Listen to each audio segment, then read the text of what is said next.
మీ అందం చీరలోనో, మీ అందం నిండుగా కప్పుకునే బట్టల్లోనే ఉంటది తప్పితే, సామాను కనపడే దాంట్లో ఏముండదమ్మా.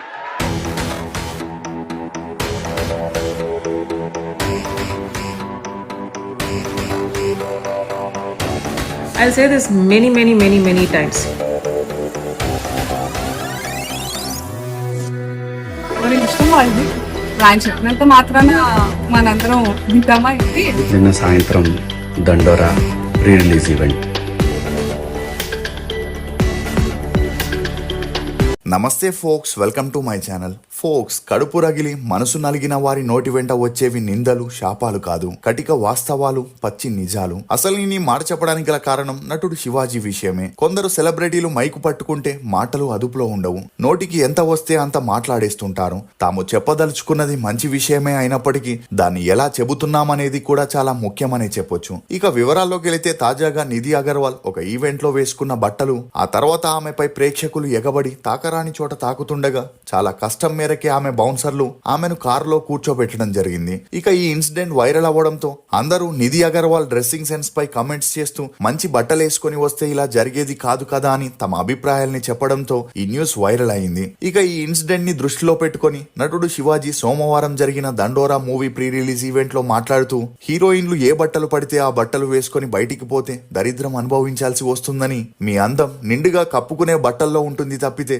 సామాన్లు కనిపించే వాటిలో ఉండదని, అలా చూపించినప్పుడు మీ ఎదుట నవ్వుతారే గాని మీ వెనకాల మాత్రం దరిద్రపు ముండ, ఇలాంటి బట్టలు ఎందుకు వేసుకున్నావు, మంచివి వేసుకోవచ్చుగా, చక్కగా ఉంటావని లోపల అనుకుంటారని. గ్లామర్ అనేది ఒక దశ వరకే ఉండాలి, స్వేచ్ఛ అనేది అదృష్టం, దాన్ని కోల్పోవద్దని ఆ ఈవెంట్ లో చీర కట్టుకుని వచ్చిన యాంకర్ స్రవంతిని శివాజీ ప్రత్యేకంగా అభినందిస్తూ, ఆమెను చూసి మిగతా వారు కూడా నేర్చుకోవాలి, గ్లామర్ అనేది ఒక పరిమితి వరకు ఉంటేనే బాగుంటుందని, సావిత్రి, సౌందర్య వంటి నటీమణులు తమ నిండుతనంతోనే ప్రజల గుండెల్లో నిలిచిపోయారని చెప్పగా, శివాజీ వ్యాఖ్యలు అన్ని చోట్ల హల్చల్ అవడంతో కొంతమంది తనకి మద్దతు తెలిపితే మరికొంతమంది తనని విమర్శించడం మొదలెట్టారు. అందులో మొదటిగా సింగర్ చిన్మయ్ స్పందిస్తూ, తెలుగు నటుడు శివాజీ బూతు పదాలతో హీరోయిన్లకి అనవసర సలహాలు ఇస్తున్నాడని, సామాన్లు అనే పదాలని ఎక్కువగా పోకిరీలు ఉపయోగిస్తారని, కోర్టు లాంటి మంచి మూవీలో విలన్ గా యాక్ట్ చేసిన శివాజీ ఇప్పుడు తన పదజాలంతో పోకిరీలకి హీరో అయిపోయాడని, ఇక్కడ ప్రాబ్లం ఏంటంటే పబ్లిక్ గా ఇలాంటి పదాలు వాడటమని, అతనేమో జీన్స్ హుడీ వేసుకుని ఈవెంట్ కి వచ్చారని,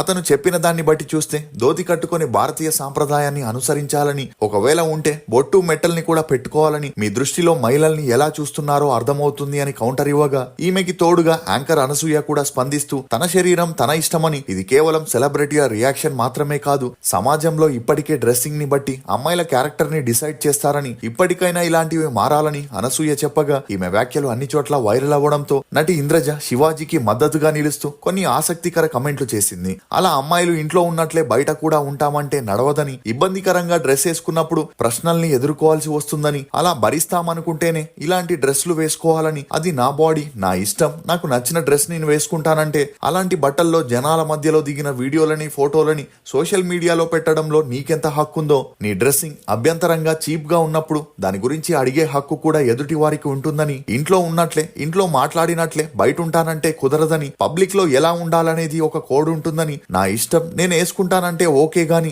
వేసుకున్నాక కమెంట్స్ చేయొద్దు అనే రైట్స్ మాత్రం నీకు లేవని చెబుతూ, కొందరి డ్రెస్సింగ్ చూస్తే ఇవేమి డ్రెస్సులు చీ అనిపిస్తుంటుందని, సెలబ్రిటీలు కూడా ఈ విషయంలో స్ట్రిక్ట్ గా ఉండాలని, మిమ్మల్ని చూసి ఫాలో అయ్యేవారు కూడా చాలా మంది ఉన్నారు కాబట్టి మనల్ని ట్రీట్ చేసే విధానం బట్టల్లో కూడా ఉంటుందని నటుడు శివాజీకి మద్దతు తెలియజేయడంతో ఇప్పుడు ఈ న్యూస్ అన్ని చోట్ల హల్చల్ అవుతుంది. శివాజీని నిజంగానే ఇప్పుడు అరెస్ట్ చేయబోతున్నారా? అనసూయ వ్యాఖ్యలపై శివాజీ ఎందుకు కౌంటర్ ఇచ్చాడు? లేబర్ పని చేసిన శివాజీ సినిమాల్లో స్టార్ గా ఎలా ఎదిగాడు? పారిపోయి పెళ్లి చేసుకోవాల్సిన పరిస్థితి ఎందుకు వచ్చింది అనే నమ్మలేని నిజాల్ని ఈ వీడియోలో చెప్పడానికి నేను ప్రయత్నిస్తాను. మీరు మాత్రం ఈ వీడియోని పూర్తిగా చూడండి. ఎన్నో రకాల చాయ్ తాగుంటారు, కానీ ఇలాంటి చాయ్ మాత్రం మీరు ఎక్కడ ట్రై చేసి ఉండరు. రీసెంట్ గా ఫేమస్ అవుతున్న తందూరి చాయ్ మన కొత్తకోటలో బేబర్ కెఫే వాళ్ళు కొత్తగా ఓపెన్ చేశారు. అండ్ చాయ్ లవర్స్ కోసం ఇదొక బెస్ట్ ప్లేస్. వీళ్ళ స్పెషల్ వచ్చేసి తందూరి చాయ్. మేకింగ్ ప్రాసెస్ చాలా నేచురల్ గా అండ్ హైజీనిక్ గా ఉంటుంది. అండ్ వీళ్ళు సర్వ్ చేయడానికి పేపర్ మరియు ప్లాస్టిక్ గ్లాస్ ని వాడకుండా పాట్ గ్లాస్ ని వాడతారు. పాట్ గ్లాస్ తాగడం వలన చాయ్ కి టేస్ట్ అండ్ హెల్త్ కి ఎన్నో బెనిఫిట్స్ కూడా ఉంటాయి. చాయ్ టేస్ట్ విషయానికి వస్తే చాయ్ టేస్ట్ మాత్రం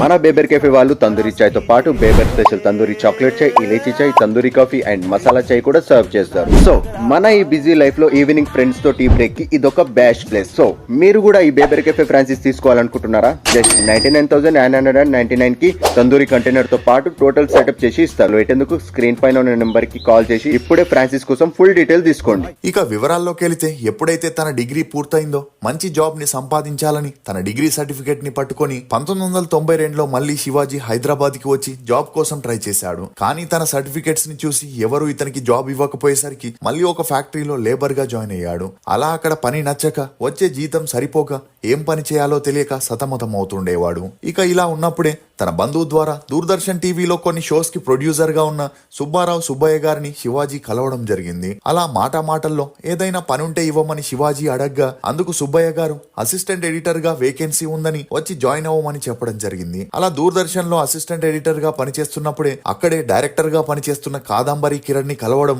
శివాజీ యాక్టివ్ గా పనిచేసే విధానానికి ఇంప్రెస్ అయిన కాదంబరి కిరణ్ శివాజీని తన అసిస్టెంట్ డైరెక్టర్ గా చేర్పించుకున్నాడు. అలా అతని టీంలో అప్పటికే పూరి జగన్నాథ్ కూడా అసిస్టెంట్ డైరెక్టర్ గా పనిచేయడం విశేషం. ఇక అలా శివాజీ కొన్ని సీరియల్స్ కి అసిస్టెంట్ డైరెక్టర్ గా పనిచేస్తున్న క్రమంలో కెఎస్ రామారావు అనే ప్రొడ్యూసర్ ఒక లోకల్ ఛానల్ ని స్టార్ట్ చేశాడనే విషయాన్ని తెలుసుకొని శివాజీ అసిస్టెంట్ డైరెక్టర్ గా పనిని మానేసి ఆ లోకల్ ఛానల్లో అసిస్టెంట్ ఎడిటర్ గా పనిలోకి జాయిన్ అయ్యాడు. అలా అక్కడే ఎడిటింగ్ కి కావాల్సిన టెక్నిక్ ని కూడా బాగా నేర్చుకొని ఆ తర్వాత జెమినీ టీవీలో ఎడిటర్ గా జాబ్ ని సంపాదించుకున్నాడు. ఇక అలా అక్కడ పనిచేస్తున్న క్రమంలోనే అందరినీ తన మాటలతో సెన్స్ ఆఫ్ హ్యూమర్ తో నవ్విస్తూ నాన్ స్టాప్ గా మాట్లాడుతూ ఉండడం చూసిన ఒక ప్రోగ్రామ్ డైరెక్టర్ శివాజీకి ఒక ప్రోగ్రామ్ కి యాంకర్ గా చేసే ఛాన్స్ ఇచ్చాడు. అలా యాంకర్ గా పనిచేస్తూనే మరోవైపు జెమినీ టీవీలో వచ్చే కొన్ని సీరియల్స్ లో చిన్న చితక పాత్రల్లో కూడా యాక్ట్ చేస్తుండేవాడు. ఇక అలా ఇతన్ని టీవీలో చూసిన శివాజీ ఫ్యామిలీ ఎన్ని రోజులని సీరియల్స్ లోనే నటిస్తావు, సినిమాల్లో కూడా ట్రై చేయమని ఎంకరేజ్ చేయడంతో అదే జోష్ తో ఒక ఫోటో షూట్ ని చేసి ఆ ఫోటోలని పట్టుకొని ప్రతి ఒక్క ఆఫీస్ కి ఛాన్స్ల కోసం తిరగడం మొదలెట్టాడు. ఇక అలా ట్రై చేస్తున్నప్పుడే శివాజీ అప్పట్లో యాంకర్ గా ఫేమస్ అవ్వడంతో ఇతన్ని చూసిన డైరెక్టర్ సురేష్ కృష్ణ చిరంజీవి గారి మాస్టర్ సినిమాలో శివాజీకి ఒక పాత్రనివ్వడం జరిగింది. అలా మాస్టర్ మూవీ జరిగేటప్పుడు సీతారాముల కళ్యాణం చూద్దాం రారండి, ప్రేమంటే ఇదేరా అనే మూవీలో కూడా ఫ్రెండ్ క్యారెక్టర్స్ చేసి ఆ మూవీస్ రిలీజ్ అయి హిట్ అయిన శివాజీ పాత్రలకి ఎటువంటి గుర్తింపు గాని డబ్బు గాని రాకపోవడంతో మళ్ళీ యాంకర్ గా కొనసాగాలని నిర్ణయించుకున్నాడు. కానీ అప్పటికే శివాజీ ప్లేస్ లో వేరే యాంకర్ ని రీప్లేస్ చేయడంతో శివాజీ కథ మళ్ళీ మొదటికి వచ్చింది. ఇక ఇలా ఉన్నప్పుడే డైరెక్టర్ రాఘవేంద్రరావు గారు పరదేశీ అనే మూవీని కొత్త వారితో తీయాలని డిసైడ్ అయి ఆ మూవీ ఆర్టిస్టులని ఒక కాంటెస్ట్ ద్వారా సెలెక్ట్ చేయాలని స్టార్ కాంటెస్ట్ అనే ప్రోగ్రామ్ ని కండక్ట్ చేశారు. అలా 2000 సంవత్సరంలో స్టార్ట్ అయిన ఈ ప్రోగ్రామ్ లో శివాజీ పాల్గొనగా తన టాలెంట్ తో ఫైనల్ వరకు వచ్చిన శివాజీతో పాటు లయా కూడా ఫైనల్స్ లో ఎలిమినేట్ అయ్యారు. కానీ వీరికి ఆ ప్రోగ్రామ్ తో వచ్చిన పబ్లిసిటీతో కొంతవరకు గుర్తింపు వచ్చి సినిమాల్లో అవకాశాలు వెతుక్కుంటూ వచ్చాయి. అలా మొదటిగా శివాజీ హీరోగా, లయా హీరోయిన్ గా లయోలా కాలేజ్ అనే మూవీని స్టార్ట్ చేయగా ఆ మూవీ ఫైనాన్స్ ప్రాబ్లంల వల్ల మధ్యలోనే ఆగిపోయింది. అయినా అదంతా పట్టించుకోకుండా శివాజీ అప్పటికే ఆ ప్రోగ్రామ్ నుండి వచ్చిన ఫేమ్ తో ప్రతి ఒక్క సినిమా ఆఫీస్ కి వెళ్లి అవకాశాల కోసం ట్రై చేయగా ఇతనికి యువరాజు, ప్రియమైన నీకు, ఖుషి, వైఫ్ అనే మూవీస్ లో సపోర్టింగ్ రోల్స్ చేసే ఛాన్సులు వచ్చాయి. ఇక ఆ మూవీస్ రిలీజ్ అయి తన పాత్రలకి మంచి గుర్తింపు రావడంతో శివాజీకి హీరోగా ఛాన్స్ ఇవ్వడం మొదలెట్టారు. అలా మిస్సమ్మ, అదిరిందయ్య చంద్రం, స్వరాభిషేకం, టాటా బిర్లా, మధ్యలో లైలా, బ్రహ్మలోకం టు యమలోకం అనే మూవీస్ ని చేస్తూ బిజీ అయ్యాడు. ఇక ఇదిలా ఉంటే శివాజీ ఒక ఫంక్షన్ లో శ్వేత అనే తెలంగాణకి చెందిన నిజామాబాద్ అమ్మాయిని కలవడం, అలా వీరిద్దరికి మంచి పరిచయం ఏర్పడి ఆ పరిచయం కాస్త సన్నిహిత్యంగా మారి వీరిద్దరూ ప్రేమలో పడ్డారు. దీంతో ఇరు కుటుంబాల్లో వీరి ప్రేమ గురించి తెలిసి వీరి పెళ్లికి ఒప్పుకోలేదు. ఎందుకంటే శివాజీ చౌదరి అయితే శ్వేత గౌడ సామాజిక వర్గానికి చెందిన అమ్మాయి కావడంతో శ్వేత కుటుంబం అప్పటికే రాజకీయాల్లో బలంగా ఉండడంతో వీరి పెళ్లికి అంగీకరించలేదు. దీంతో వీరిద్దరూ చేసేదేమీ లేక పెద్దల్ని ఎదురించి పెళ్లి చేసుకుని ఒకటయ్యారు. అలా వీరి అన్యోన్య సంసారానికి గుర్తుగా ఇద్దరు అబ్బాయిలు కూడా జన్మించారు. ఇక అలా 2002 నుండి 2004 వరకు సక్సెస్ఫుల్ హీరోగా ఉన్న శివాజీ కెరియర్ 2004 తర్వాత అమాంతంగా కిందికి పడిపోయింది. ఎందుకంటే తను చేసిన most of the movies okay genre లో ఉండి తన యాక్టింగ్ కూడా ఒకేలా ఉండడంతో ప్రేక్షకులకి బోర్ కొట్టి ఆ మూవీస్ అన్ని ఫ్లాప్ అవుతూ వచ్చాయి. దీంతో ఇలా ఉంటే అవ్వదని 2007 నుండి హీరోగా కాకుండా సపోర్టింగ్ ఆర్టిస్ట్ గా తన సత్తా చాటుకోవాలని తులసి, జల్సా, కౌసల్య, సుప్రజ, రామప్రభ అనే మూవీస్ ద్వారా తన సెకండ్ ఇన్నింగ్స్ ని స్టార్ట్ చేసిన శివాజీ మాత్రం హీరోగానే చేయాలనుకుంటుండేవాడు. కానీ ఏ ప్రొడ్యూసరు ముందుకు రాకపోయేసరికి శివాజీయే ప్రొడ్యూసర్ గా మారి కన్నడలో హిట్ అయిన తాజ్ మహల్ అనే మూవీ స్టోరీ రైట్స్ ని తీసుకొని తెలుగులో ప్రొడ్యూసర్ గా హీరోగా తాజ్ మహల్ అనే పేరుతో మూవీ చేయగా ఆ మూవీ 2010 మార్చి 2న రిలీజ్ అయి బాక్స్ ఆఫీస్ వద్ద బోల్తా కొట్టడంతో ప్రొడక్షన్ కి ఫుల్ స్టాప్ పెట్టేసి మళ్ళీ సపోర్టింగ్ ఆర్టిస్ట్ గా బిజీ అయ్యాడు. అంతేకాకుండా దిల్ మూవీలో నితిన్ కి, పిజ్జా మూవీలో విజయ్ సేతుపతికి శివాజీ శివాజీ డబ్బింగ్ చెప్పగా దిల్ మూవీలో తన డబ్బింగ్ కి గాను బెస్ట్ మేల్ డబ్బింగ్ ఆర్టిస్ట్ గా నంది అవార్డ్ ని కూడా అందుకోవడం విశేషం. ఇదిలా ఉంటే 2015 వరకు సపోర్టింగ్ ఆర్టిస్ట్ గా బిజీగా ఉన్న శివాజీ 2016 తర్వాత సినిమాలకి ఫుల్ స్టాప్ పెట్టేసి రాజకీయాల్లోకి ఎంట్రీ ఇచ్చాడు. కానీ శివాజీ తరచూ రాజకీయ పార్టీలని మారుస్తూ ఉండడంతో చాలా మంది ఇతన్ని విమర్శిస్తూ డబ్బు కోసమే అలా చేస్తున్నాడని చెప్పినా అదంతా పట్టించుకోకుండా తన పని తాను చేసుకుంటుండేవాడు. ఇక ఇదిలా ఉంటే TV9 రవిప్రకాష్ శివాజీ సంతకాల ఫోర్జరీ వ్యవహారంలో తనపై FIR ఫైల్ అవ్వగా యుఎస్ఏకి పారిపోయి కొన్ని రోజులు అక్కడే ఉన్నాడు. అలా ఆ తర్వాత ఇండియాకి రావడం, మళ్ళీ ఆ ఇష్యూ పెద్దదవడంతో అమెరికాకి వెళ్లే క్రమంలో పోలీసులు శివాజీని అరెస్ట్ చేయడం జరిగింది. ఇక ఆ తర్వాత బెయిల్ మీద రిలీజ్ అయిన శివాజీ కొన్ని రోజులు సైలెంట్ గా ఉండాలని డిసైడ్ అయి పాలిటిక్స్ కి బ్రేక్ ఇచ్చి గ్యాంగ్స్టర్స్ అనే వెబ్ సిరీస్ ద్వారా తన సెకండ్ ఇన్నింగ్స్ ని స్టార్ట్ చేశాడు. కానీ ఆ సిరీస్ తో ఎటువంటి ప్రయోజనం లేకపోవడంతో బిగ్ బాస్ సీజన్ 7 కి వచ్చి తన ఆట మాటతో టాప్ 3లో నిలిచాడు. అలా బయటికి రాగానే శివాజీకి 90s మిడిల్ క్లాస్ అనే వెబ్ సిరీస్, కోర్ట్ అనే మూవీస్ లో నటించే అవకాశం రాగా వాటి ద్వారా మంచి గుర్తింపు రావడంతో ఇప్పుడు అవకాశాలు వెతుక్కుంటూ వస్తున్నాయి. ఈ క్రమంలోనే దండోరా మూవీ రిలీజ్ ఈవెంట్ లో శివాజీ హీరోయిన్ల వస్త్రధారణపై కమెంట్స్ చేస్తూ కొన్ని శృతి మించిన పదాలని పబ్లిక్ స్టేజ్ పై ఉపయోగించడంతో ఇప్పుడు ఈ ఇష్యూ సోషల్ మీడియాలో పెద్ద చర్చనీయంగా మారింది. అలా ఈ న్యూస్ వైరల్ అవ్వడంతో మంచు మనోజ్ స్పందిస్తూ శివాజీ గారు ఇలా మాట్లాడడం తనకి చాలా బాధేసిందని, మహిళలు ఫలానా బట్టలు మాత్రమే వేసుకోవాలి, నైతికంగా ఇలానే ఉండాలని ఎక్కడా చట్టాలు లేవని, సమాజానికి నచ్చినట్లు అమ్మాయిలు బట్టలు వేసుకోరని, మహిళలని వస్తువులతో పోలుస్తూ అగౌరవపరిచేలా శివాజీ గారు మాట్లాడడం తప్పని, అతని తరపున తను క్షమాపణలను చెబుతున్నానని మంచు మనోజ్ చెప్పడంతో ఈ ఇష్యూ అక్కడికే చల్లారుతుందనుకున్నారు. కానీ శివాజీ మాటల వల్ల సింగర్ చిన్మయ్, అనసూయ, రామ్ గోపాల్ వర్మ మనోభావాలు దెబ్బతినగా వారు సోషల్ మీడియాలో హల్చల్ చేయడంతో పాటు ఈ న్యూస్ మహిళా కమిషన్ వరకు వెళ్లగా వారు శివాజీకి నోటీసులని పంపించి డిసెంబర్ 27న ఉదయం 11 గంటలకు విచారణకి హాజరు కావాలని, తానెందుకు అలాంటి వ్యాఖ్యలు చేయాల్సి వచ్చింది, తమ వద్ద ఉన్న ఆధారాలు లేక వివరణాత్మక పత్రాల్ని తీసుకురావాలని నోటీసులో పేర్కొన్నారు. అయితే ఈ ఇష్యూ సీరియస్ అవ్వడంతో శివాజీ సోషల్ మీడియాలో ఒక వీడియోని పోస్ట్ చేస్తూ